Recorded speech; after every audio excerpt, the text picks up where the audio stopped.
가족에 대한 헌신, 희생과 예속, 가사노동.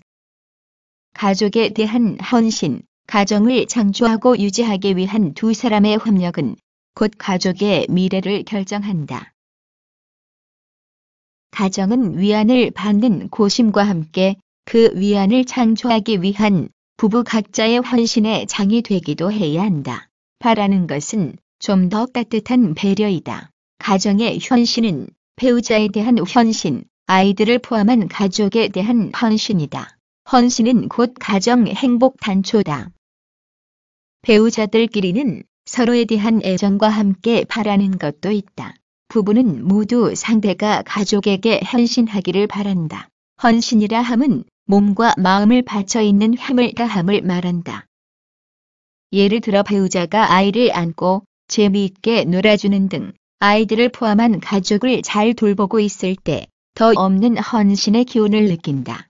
그러나 청소 하나 하라고 맡겨놨는데 1분이 멀다 하고 자꾸 TV 쪽으로 눈을 돌리는 등 회피하거나 자신의 일만 챙기면 상대는 헌신에 대한 의심을 하기 시작한다.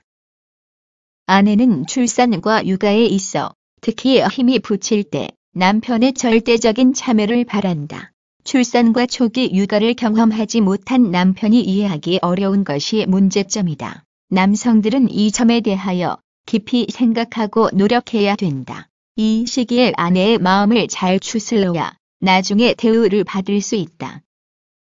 여성은 가족이라는 따뜻한 집단을 꾸려가고 싶어 하고 자신은 그 내부에서 많은 것을 챙기되 전체적인 가족 결속력은 남편에게 많이 할당하고 싶어 하는 것이다. 가족이나 가사를 돌볼 때는 성심성의껏 돌봐줘야 한다. 가정 결속력의 중요한 요소이기 때문이다. 보통 남성들은 또 여성들도 대부분 집 밖에서 열심히 일하여 경제를 해결하는 것을 매우 중요한 헌신이라고 생각한다. 맞벌이하거나 여성이 가정 경제를 책임지고 사는 가정에서는 부부 모두 그렇게 생각할 것이다. 직장과 집에서 모두 잘하는 것이 무척 어려운 일이고 때로는 불가능할 수도 있다. 그러나 경제만이 가족이 행복한 생활을 하는데 전부는 아니라는 것을 누구도 부인하지는 않는 만큼 직업과 연관되지 않은 면에도 집안일을 포함하여 가족에 대한 헌신을 잘 생각하고 실천해야 된다. 희생과 예속, 사랑이라는 달콤한 단어에는 헌신이나 희생이라는 노력이 따른다. 여기에서 갈등이 생기는 수가 많다.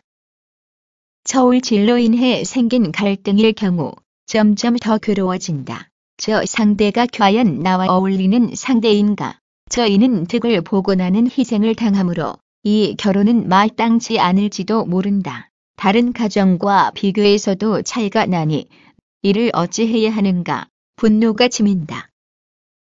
피해의식은 극에 달한다. 시장 경제 원칙까지 고개를 든다. 이렇게까지 생각하게 되면 상대에 대한 미움 때문에 자신이 더 힘들어진다. 그러다가 사랑을 위해 희생하기로 한다. 하지만 이것도 좋은 생각은 아니다. 사랑함에 있어 희생이란 말이 개입되면 언젠가는 보상 심리가 뒤를 따르기 쉽다.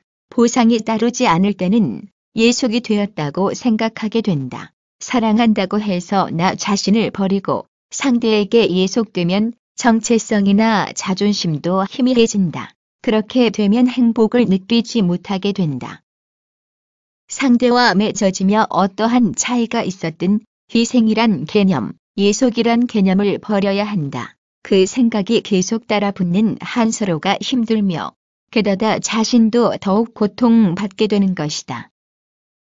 껍질을 깨고 나온 듯 그리 좋을 수가 없었다. 몇 년을 집안 생활만 하다가 오랜만에 단체 나들이에 뛰었던 한 부인의 말이다. 저희는 과연 어떤 생활을 했었기에 저토록 비유가 절절한 걸까?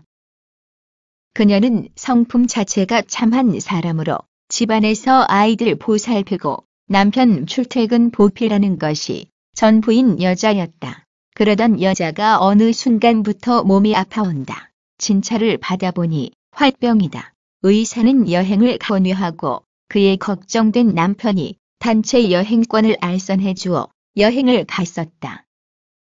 그녀의 과거는 참으로 성실했지만 그 모두 자신이 원했던 것만은 아니었다고 고백한다. 가정이 굴러가려면 한시라도 손을 놓을 수가 없었으며 그러한 성격을 잘 알고 있는 남편은 그녀의 과도한 역할을 점점 당연시했다. 돌아오는 보상은 그저 월급 봉투였으며 그 또한 자신이 것도 아니었다. 이곳저곳 다 나가면 그녀는 오히려 그 분배 과정 때문에 더 파김치가 된다. 여행을 주선해 주었던 남편은 아내가 다시 돌아오자 그녀만의 세상에 들어가도록 배려한다. 그녀는 다시 우울해지기 시작한다. 이 모두 안 보이는 구속 때문인걸. 왜 몰랐을까? 남편은 아내에게 자유를 준 듯했지만 그녀가 세상 밖으로 나갈 수 없는 사람이란 걸 만끽하고 있었던 거다. 이전에도 세상 바람을 쐬어본 이상 이전 이것을 자신의 자유라고 느낄 수 없게 되었다.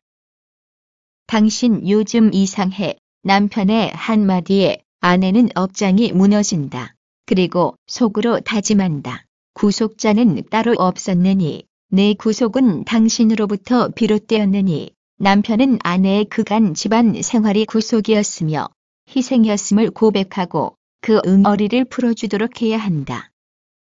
가정에 구속되고 남편에 예속되었던 아내를 원상복귀시켜야 한다. 그렇지 않을 경우 아내는 그간의 일들이 희생이었음을 스스로 공표하며 당신의 모지로 떠난 부인은 구속에 대해 비난을 시작할 것이다. 겉으로 평온한 듯해도 수많은 구속이 집안을 조이고 있다.